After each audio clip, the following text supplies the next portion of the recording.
जाहरवीर गोवाजी महाराज की कथा। महाभारत युद्ध के पश्चात कालांतर में 5 पांडवों में से एक पांडव अर्जुन के पौत्र का जन्म हुआ, जिसका नाम था राजा परीक्षित। एक बार राजा परीक्षित जंगल में शिकार करने गए। उसी दौरान उन्होंने जंगल में कलयुग को देखा। परीक्षित ने कलयुग को तुरंत भूलोक छोड़ जाने का आदेश दिया, जिस पर कलयुग राजा के पैरों में गिर पड़ा और दया की भीख मांगने लगा। राजा धर्म कहता है कि चरण में आए को शरण देना ही क्षत्रिय का परम कर्तव्य है। नमस्कार दोस्तों, पूनम सिखवाल चैनल में आप सभी का स्वागत है। दोस्तों, अगर आप इस चैनल पर नए हैं तो प्लीज चैनल को सब्सक्राइब जरूर करें। इस चैनल पर हम रोमांचक और सत्य घटना पर आधारित और धार्मिक कहानियां लेकर आते हैं। जिसके बाद राजा परीक्षित ने कलयुग को 5 स्थान निवास करने के लिए दिए और कहा, जहाँ मदिरा पान, वेश्यावृत्ति, जुआ, हिंसा और पाप द्वारा अर्जित स्वर्ण होगा, वहाँ तुम्हारा निवास होगा। राजा परीक्षित ने इस समय स्वर्ण मुकुट धारण कर रखा था, जो उन्हें अपने पूर्वज से विरासत में मिला था। यह स्वर्ण पाप कर्मों से लिप्त था। इसी बात का फायदा उठाकर कलयुग मुकुट में प्रवेश कर राजा के सिर पर सवार हो गया। जंगल में शिकार करते राजा परीक्षित को प्यास लगी। उन्होंने जंगल में एक कुटिया देखी। जब उन्होंने अंदर प्रवेश किया तो देखा ऋषि शमीक तपस्या में लीन बैठे थे। जब परीक्षित ने ऋषि से पीने हेतु जल मांगा तो तपस्या में ऋषि ने कोई प्रत्युत्तर नहीं दिया, जिसके बाद कलयुग के प्रभाव से राजा को क्रोध आ गया। क्रोध से वशीभूत राजा परीक्षित ने ऋषि के गले में मृत सर्प डाल दिया और अपने महल लौट आए। उन्होंने जैसे ही आराम करने के लिए अपना मुकुट उतारा तो उन्हें ज्ञात हुआ उनके हाथों बहुत बड़ा अनर्थ हो गया है। राजा तुरंत घोड़े पर सवार हुए और ऋषि शमीक के कुटिया के समीप पहुंचे। लेकिन राजा से ठीक पहले ऋषि शमीक के पुत्र ऋषि श्रृंगी वहां पहुंच चुके थे। जब अनभिज्ञ ऋषि पुत्र श्रृंगी ने देखा कि मेरे पिता के गले में कोई सर्प डालकर चला गया, तो क्रोधित ऋषि पुत्र श्रृंगी ने यह श्राप दे डाला कि जिसका किसी का यह कुकृत्य किया है, उसे आज से ठीक 7वें दिन तक्षशिक नाम डसकर मृत्युलोक पहुंचा देगा। दूर खड़े राजा परीक्षित ने जब यह सुन लिया, जिसके बाद राजा परीक्षित काफी दुखी हुए, क्योंकि कहा जाता है जब किसी की मृत्यु सर्प काटने से होती है तो उसकी कभी मुक्ति नहीं होती। इसके समाधान के लिए राजा ने पुरोहितों से 7 दिनों में भगवत गीता पाठ कराकर राजा परीक्षित को सुनवाया। जिसके बाद राजा ने सप्ततल प्रसाद महल की सुरक्षा इतनी कड़ी कर दी गई कि कोई परिंदा भी पर न मार सके। लेकिन फिर भी ठीक 7वें दिन तक्षक नाग किसी महल में प्रवेश कर गया।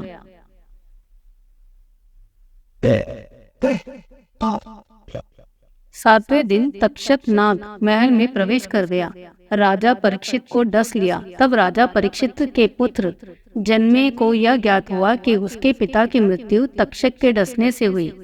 तब जन्मे के मन में प्रतिशोध की भावना भभक उठी और जन्मे ने सांपों का अस्तित्व मिटाने की प्रतिज्ञा ली और सर्प दमन यज्ञ प्रारंभ कर डाला, जिसके कारण भूलोक के समस्त सर्प यज्ञ की अग्नि में आकर भस्मीभूत होने लगे। जिसके बाद नागों ने जाकर माता मनसा देवी से रक्षा की गुहार लगाई। तब माता ने अपने पुत्र आस्तिक को यज्ञ रुकवाने के लिए भेजा। अग्नि में सर्पों की आहुति दी जा रही थी। तब माता मनसा देवी के पुत्र आस्तिक के सत प्रयत्नों से नागों के प्राण की रक्षा की गई। समय बीतता गया और एक दिन जन्मे की भी प्राकृतिक कारणों से मृत्यु हो गई थी। लेकिन जब जन्मे की मृत्यु हुई तब बदला लेने के लिए नागों ने जन्मे की आत्मा को पाताल लोक में बंदी बना लिया।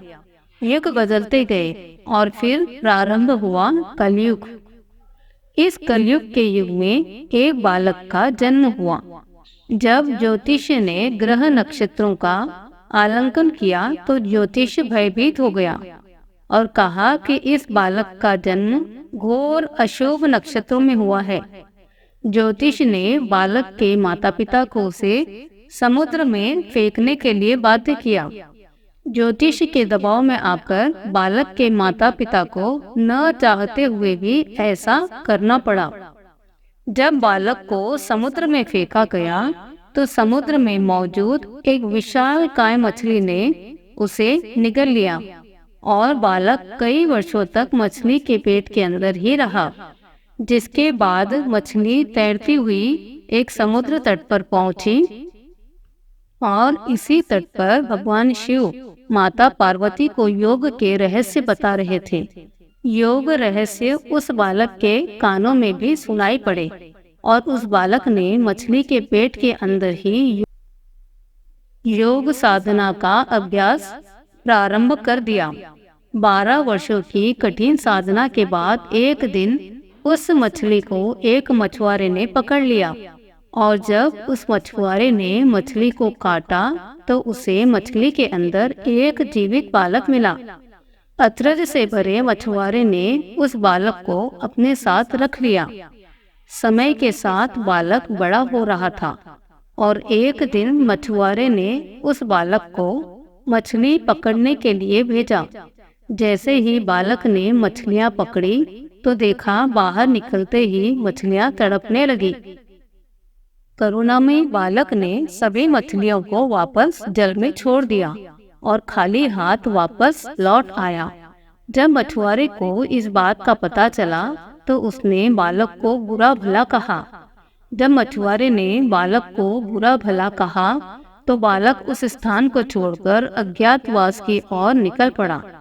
अपने भरण पोषण के लिए भिक्षा मांगने लगा और अपना संपूर्ण जीवन साधना में लगा दिया। समय बीतता गया और समय के साथ साथ वह बालक एक प्रबुद्धि सिद्ध के रूप में उभरा। कुछ लोग उन्हें भगवान शिव का भक्त तो कुछ लोग उन्हें भगवान शिव का अंश भी मानते थे। इतने लंबे समय तक मछली के पेट में पलने के कारण उन्हें गुरु मत्स्येंद्र नाथ के नाम से भी जाना जाने लगा। उन्हें मछलियों का भगवान भी कहा गया। इत्तेफाक कहे या कुछ और ऐसे ही घटना का वर्णन तिब्बत प्रस्तुतिकरण में भी मिलता है। कुछ विद्वान इस घटना और बाइबल के योना और वेल की कहानी के बीच समानता खींचते हैं। एक बार गुरु मत्स्येंद्र नाथ भिक्षा लेने एक घर के बाहर पहुँचे। गुरु मत्स्येंद्र नाथ ने आवाज लगाई, भिक्षाम देहि। तभी एक महिला खाली हाथ ही घर के बाहर आई और कहा, भोजन नहीं है। तब मत्स्येंद्र नाथ ने कहा, कुछ बासी या कुछ बच्चों द्वारा छोड़ा गया भोजन ही दे दीजिए। तब उस महिला की आंखों में अश्रु बहने लगे क्योंकि वह महिला बांझ थी। गुरु ने यह देखा तो उनसे देखा न गया और गुरु मत्स्येंद्र नाथ ने पुत्र प्राप्ति होगी बोलकर आशीर्वाद के रूप में प्रसाद उस महिला को खाने के लिए दे दिया।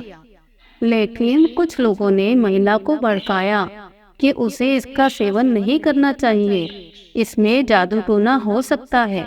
डर के मारे उस महिला ने वह प्रसाद पास ही में बने एक गोबर के ढेर में फेंक दिया। और ठीक 12 वर्ष के बाद गुरु मत्स्येंद्र नाथ फिर वहां लौटे और उस महिला के उस पुत्र के बारे में पूछा तो महिला ने गुरु से झूठ बोल दिया, उसे कोई पुत्र नहीं हुआ। तभी गुरु मत्स्येंद्र नाथ ने जोर से पुकारा तो 12 वर्ष का एक तेजवान बालक गोबर के ढेर से निकलकर सामने आया। गोबर में जन्म होने के कारण उन्हें गोरखनाथ की उपाधि दी गई। जिसके बाद उस महिला ने डरते डरते सारा वृत्तांत गुरु को कह सुनाया और गुरु मत्स्येंद्र नाथ से अपनी भूल की माफी मांगी। गुरु ने उसे क्षमा तो कर दिया, किंतु महिला के बहुत आग्रह के बाद ही गुरु नहीं माने और गोरखपुर को अपने संग लेकर चले गए। और इस प्रकार गुरु गोरखनाथ जी को गुरु के रूप में गुरु मत्स्येंद्र नाथ से शिक्षा और दीक्षा ग्रहण करने का सौभाग्य प्राप्त हुआ। एक दिन गुरु गोरखनाथ राजस्थान के राजगढ़ के पास स्थित दत्तखेड़ा गांव यानी ददरेवा में पहुँचे और गांव के एक टीले पर अपनी धुनी लगाई और तपस्या करने लगे। इसी स्थान पर चौहान राजवंश के राजा जेवर और गेवर जी का महल था। उनकी दो रानियों का नाम बाछल और काछ था। माता बाछल और काछ दोनों जुड़वा बहनें थी। उन्हें कोई संतान नहीं थी। माता बाछल दयालु और शांत स्वभाव की थी और ज्यादातर समय भगवान की पूजा अर्चना में ही लीन रहती थी। किसी ने माता बाछल को पुत्र प्राप्ति के लिए गुरु गोरखनाथ की पूजा करने का सुझाव दिया, जिसके बाद माता बाछल गुरु गोरखनाथ की सच्चे मन से भक्ति करने लगी। और जब उनको खबर मिली कि गुरु गोरखनाथ स्वयं यहाँ पधारे हैं, तो माता बाछल दौड़े हुए डेरे में पहुंची और गुरु को प्रणाम किया, जिसके बाद माता नित्य प्रति उठकर गुरु गोरखनाथ की धुनी को साफ किया करती थी। वहाँ गौमाता के गोबर से लिपाई पुताई करती। गुरु माता बाछल की तपस्या को देखकर बहुत प्रसन्न हुए और माता बाछल से कहा, कल प्रातः काल हम यहाँ से प्रस्थान करने वाले हैं, अतः आप कल सुबह यहाँ जल्दी आए। हम आपको पुत्र प्राप्ति हेतु आशीर्वाद देंगे। माता बाछल खुशी खुशी महल में लौट आई और सारी बात अपनी बहन काछ को कह सुनाई। काछ के मन में ईर्ष्या उत्पन्न हुई और चूंकि काछ और बाछल हमशक्ल थी, तो माता बाछल की जगह काछ अगले दिन गुरु गोरखनाथ से आशीर्वाद लेने पहुंच गई। गुरु गोरखनाथ ने उन्हें आशीर्वाद के रूप में प्रसाद दिया और कहा, तुम दो वीर और पराक्रमी पुत्रों की माता बनोगी। जिसके बाद गुरु गोरखनाथ से वहां से प्रस्थान लिया। जब माता बाछल धुनी पर पहुंची तो देखा गुरु गोरखनाथ वहां से प्रस्थान कर चुके हैं। दुखी मन से माता बाछल ने सोचा, शायद मैंने आने में विलंब कर दिया और गुरु को मेरे आने से पहले ही प्रस्थान करना पड़ा। जिसके बाद माता बाछल ने गुरु से प्रसाद मांगने की प्रबल इच्छा से गुरु गोरखनाथ के पद चिन्हों का पीछा करना शुरू कर दिया। कई मीलों की दूरी तय करने के बाद माता गुरु के पास पहुंची और जब गुरु गोरखनाथ ने माता से पीछा करने का कारण पूछा, तो माता ने उनसे आशीर्वाद देने की बात कही। गुरु गोरखनाथ को समझ आ चुका था कि काछ ने बाछल के साथ छल किया है। इस पर उन्होंने अत्यधिक क्रोध आया। माता बाछल के साथ हुआ अन्याय को देखकर गुरु गोरखनाथ के मुख से यह शब्द निकले कि मैं तुम्हें एक तेजस्वी पुत्र प्राप्ति का वरदान देता हूँ और यही बालक आगे चलकर काछ के दोनों पुत्रों का वध करेगा। जिस पर माता बाछल ने गुरु से अनुरोध किया कि ऐसा ना करे। अगर उसे दो पुत्रों का आशीर्वाद दिया है तो मुझे उससे कोई आपत्ति नहीं है। लेकिन गुरु मुख से निकले शब्दों की यति तय हो चुकी थी। जिसके बाद गुरु गोरखनाथ उनको तेजस्वी पुत्र का वरदान देने के लिए पाताल लोक में प्रवेश कर गए और वहां से नागों द्वारा बंदी बनाई गई पांडव अर्जुन के पड़ पौत्र राजा जनमेय की आत्मा को गल में छुपाकर भूलोक पर लौट आए। नागों ने गुरु का पीछा किया और अंत में थककर नाग वापस पाताल लोक की ओर लौट आए, किंतु तक्षक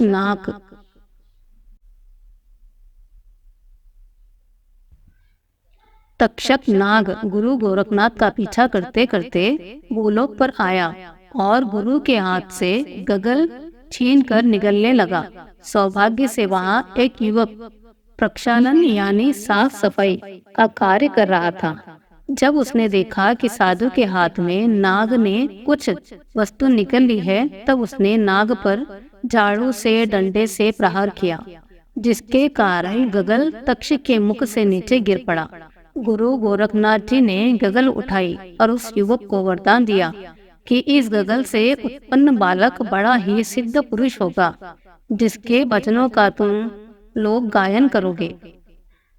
ऐसा कहकर गुरु गोरखनाथ जी अंतर्ध्यान हो गए।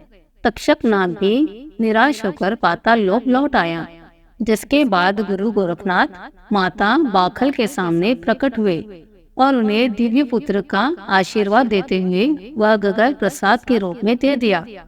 और इस प्रकार राजा जन्मे को माता बाखल के गर्भ में स्थान मिला। गुरु गोरखनाथ के आशीर्वाद के अनुसार कालांतर में एक तरफ घेवर सिंह चौहान की पत्नी माता काल ने तो दूसरी तरफ जेवर सिंह चौहान की पत्नी माता बादल एक तरफ घेवर सिंह चौहान की पत्नी माता काछ ने और दूसरी तरफ जोगर सिंह की पत्नी माता बाछल ने एक ही समय में गर्भ धारण हुआ। जब काछ ने देखा कि बाछल के पेट में बच्चा है तो उसको बाछल पर संदेह हुआ, क्योंकि काछ को लगा कि केवल मुझे ही गुरु की प्राप्ति से पुत्र का आशीर्वाद प्राप्त हुआ है। और काछ ने माता बाछल पर कलंक लगाते हुए यह बात अपनी ननंद छबीली को कह सुनाई, जिसके बाद क्रोध में आग बबूला हुई छबीली बाछल के महलों में आ पहुंची और माता बाछल को खरी खोटी कह सुनाई। माता बाछल ने उसको सारा वृत्तांत कह सुनाया, किंतु छबीली को माता बाछल की बातों पर विश्वास नहीं हुआ और छबीली अपने पिता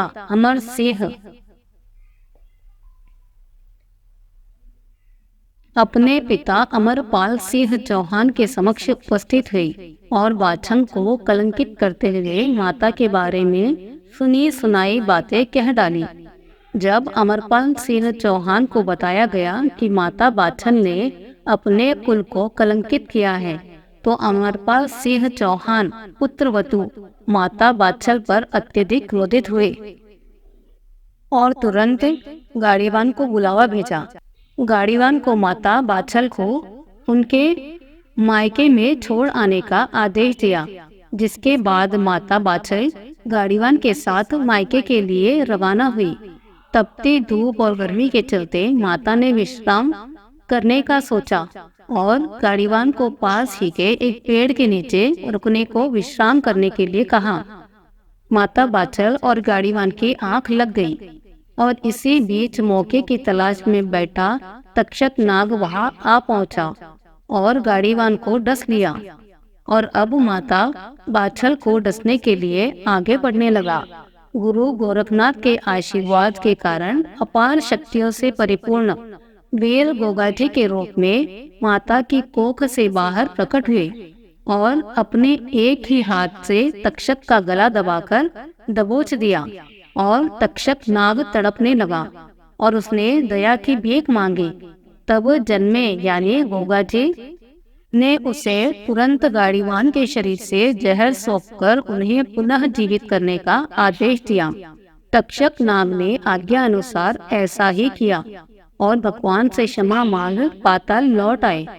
गाड़ीवान उठा और माता को लेकर सिरसा के लिए रवानगी ली। बाछल अपने पिता के महलों में पहुंची और जब पिता को माता बाछल के मायके आने का कारण पता चला तो पिता ने सच और झूठ का पता लगाने के लिए माता बाछल की परीक्षा लेने का ऐलान कर दिया।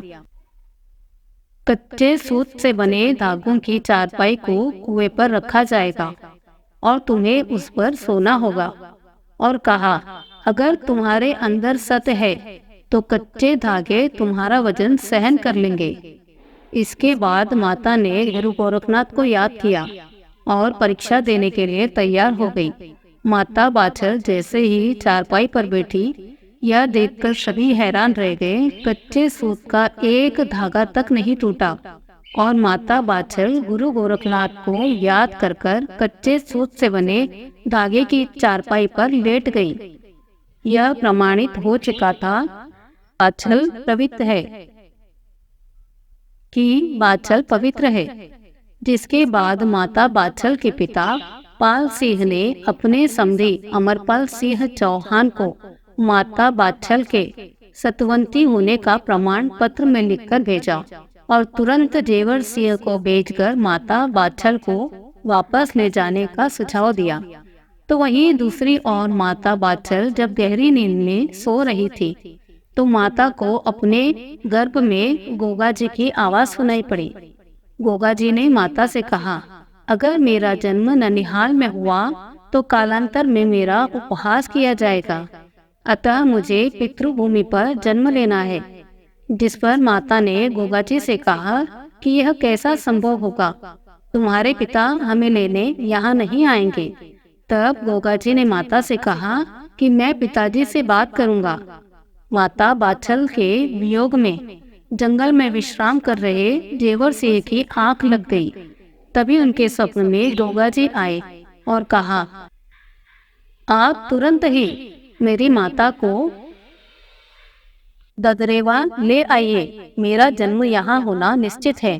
तभी अचानक जेवर सिंह की नींद टूटी और देखा सामने राज्य के कुछ सैनिक अमरपाल सिंह का संदेश लेकर आए हैं। संदेश सुनते ही जेवर सिंह तुरंत ही बाछल को लेकर ददरेवा लौट आए। माता बाछल के लौटते ही ददरेवा की सूखी जमीन हरी भरी हो गई और चारों ओर खुशियों का माहौल छा गया। समय बीता और आखिर वो शुभ घड़ी आ ही गई जब गुरु गोरखनाथ के आशीर्वाद के अनुसार भादव सुदी नवमी के विक्रम संवत 1003 को माता बाछल की कोख से वीर गोगा जी का जन्म हुआ। तो वहीं दूसरी ओर माता काछ ने अर्जन और सर्जन 2 जुड़वा बच्चों को जन्म दिया। शुभ मुहूर्त में जन्मे होने के कारण गोगा जी का भव्य जन्मोत्सव रखा गया। तो वहीं अशुभ मुहूर्त में जन्मे जुड़वा भाइयों की कोई खुशी नहीं मनाई गई। यह देख माता काछ ने मन में गोगा जी के प्रति द्वेष उत्पन्न किया और काछ ने सोचा, इसके जन्म लेते ही इसे मेरे बेटों से सर्वश्रेष्ठ माना जा रहा है। कल जब यह बालक बड़ा होकर मेरे बच्चों के हिस्से का राजपाट भी मांग लेगा और इसे दे दिया जाएगा। काछ किसी भी तरह गोगा जी को रास्ते से हटाने के लिए योजना बनाने लगी। मेरे बच्चे के हिस्से का राजपाट भी इसे दे दिया जाएगा। काछ किसी भी तरह गोगा जी को रास्ते से हटाने के लिए योजना बनाने लगे। तो वही माता बाछल को काछ के मंसूबों का भली भांति ज्ञात था। माता बाछल और पिता जेवर सिंह गोगा जी को लेकर गुरु गोरखनाथ जी के पास पहुंचे। जब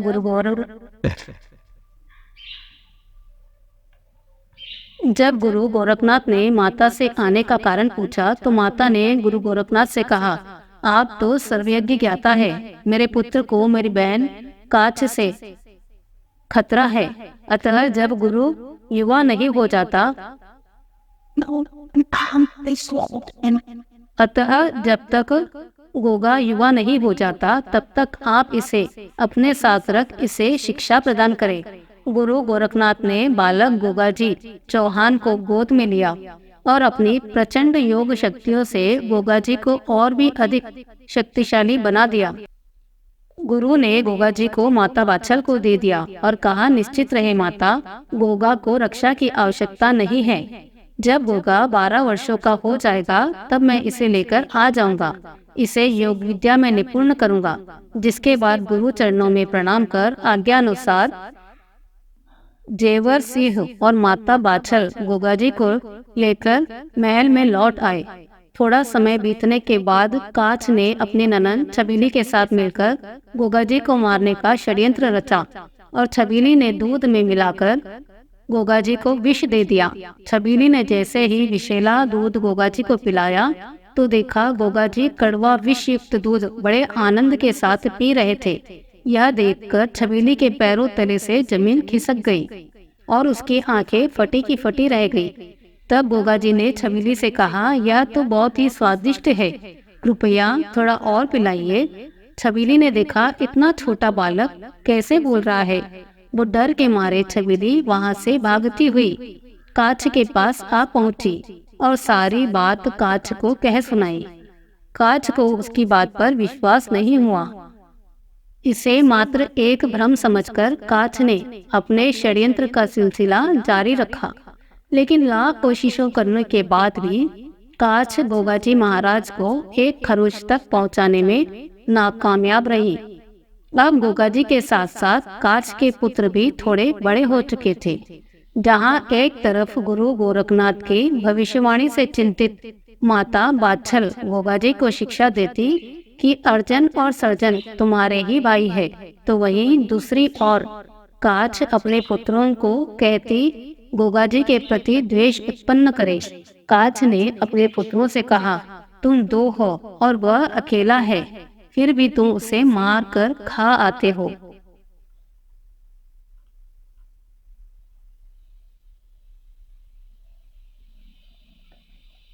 फिर भी तुम उससे मार खा आते हो। अगर वह जीवित रहा तो तुम्हें कभी ददरेवा की राजगद्दी देना तो दूर, उसके आसपास फटकने भी नहीं देगा। अतः तुम्हें गोगा को बल से नहीं अपितु छल से मारना होगा। जिसके बाद अर्जुन और सर्जन ने योजना बनाई और गोगा जी को खेलने के बहाने अपने साथ ले आए और ददरेवा में बने एक गहरे तालाब के पास लाकर धक्का दे दिया। गोगा जी तालाब की गहराइयों में आ पहुँचे और इसी तालाब के तल पर नागराज तक्षक तपस्या में लीन बैठा था। यह देख गोगा जी के मन में प्रश्न उत्पन्न हुआ और उन्होंने तक्षक की तपस्या भंग करते हुए उससे पूछ लिया कि आप यह क्या कर रहे हैं। तपस्या में आए विघ्न के कारण तक्षक को गोगा जी पर अत्यधिक क्रोध आया और तक्षक नाग गोगा जी को क्षति पहुंचाने की मंशा से आगे बढ़ने लगा। तभी गुरु गोरखनाथ वहां प्रकट हुए और तक्षक को रोका। तक्षक ने गुरु गोरखनाथ से पूछा कि कौन है यह मायावी बालक जिसने मेरी तपस्या में विघ्न उत्पन्न किया है और आप इसकी रक्षा करने क्यों आए हैं। तब गुरु गोरखनाथ ने कहा, शायद तुमने इसे पहचाना नहीं। मैं यहाँ इसकी रक्षा करने नहीं अपितु तुम्हारे प्राणों की रक्षा हेतु आया हूँ। यह वही बालक है जिसे तुम गर्भ में ही खत्म कर देना चाहते थे। तक्षक को गोगा जी की अस्मृति शक्तियों का भलीभांति आभास हुआ। न चाहते हुए भी नागराज तक्षक ने गोगा जी से क्षमा मांगी और गोगा जी भी उसकी तपस्या में आए विघ्न के लिए खेद प्रकट कर पुनः भूलोक पर लौट आए। अपने भाइयों द्वारा किए गए छल कपट को देखकर गोगा जी चौहान का रक्त ज्वाला में बदल गया और गोगा जी अकेले ही अपने दोनों भाइयों पर टूट पड़े। गुरु गोरखनाथ के आशीर्वाद से उत्पन्न होने के कारण अर्जुन और सर्जन भी बलशाली थे, किंतु गोगा जी पर गुरुदेव की विशेष कृपा होने के परिणाम से काफी लंबे समय तक चली मुठभेड़ के बाद गोगा जी ने दोनों भाइयों को बुरी तरह से पीट पीट कर जख्मी कर दिया। लेकिन अभी वह समय आना बाकी था और इसी दौरान गोगा जी के पिता जेवर सिंह वहां आ पहुंचे और गोगा जी को रोकते हुए अर्जुन और सर्जन को महल लौट जाने का आदेश दिया। बुरी तरह जख्मी चोट खाए दोनों भाई अपनी माता काछ के पास पहुंचे और रोते हुए सारा वृत्तांत अपनी माँ को कह सुनाया, जिससे इसके बाद माता काछ गेवर सिंह के पास पहुंची और अपनी चिंता व्यक्त करते हुए उन्होंने अमर सिंह चौहान से राज्य के बंटवारे की मांग करने को कहा। जिसके बाद न चाहते हुए भी घेवर सिंह मजबूरन पिता अमरपाल सिंह के समक्ष उपस्थित हुए और अमरपाल सिंह से आधा राज्य उनके पुत्र को देने की मांग की। चौहान राजवंश में आज से पहले कभी इस प्रकार का बंटवारा नहीं हुआ था, किंतु अमरपाल सिंह चौहान बंटवारे के लिए मान गए। लेकिन इसके बदले उन्होंने एक शर्त रखी कि बंटवारा केवल राज्य के शासन का होगा, किंतु रहना सभी को ददरेवा के महल में ही पड़ेगा। जिसके बाद घेवर सिंह को बंटवारे में सांभर का क्षेत्र सौंप दिया गया और अब गोगा जी का महल से बाहर जाना लगभग प्रतिबंधित कर दिया गया। गोगा जी अपना अधिकतर समय अस्तबल में अपने नीले से बात करने में गुजार देते। आपको बता दें कि नीला कौन था। जब गुरु गोरखनाथ ने माता बाछल को पुत्र प्राप्ति के लिए गगल दिया तो दयालु माता बाछल ने उसका कुछ हिस्सा अपनी घोड़ी को खिला दिया, क्योंकि वह घोड़ी भी निसंतान थी। गगल के अंश से उत्पन्न होने के कारण गोगा जी का घोड़ा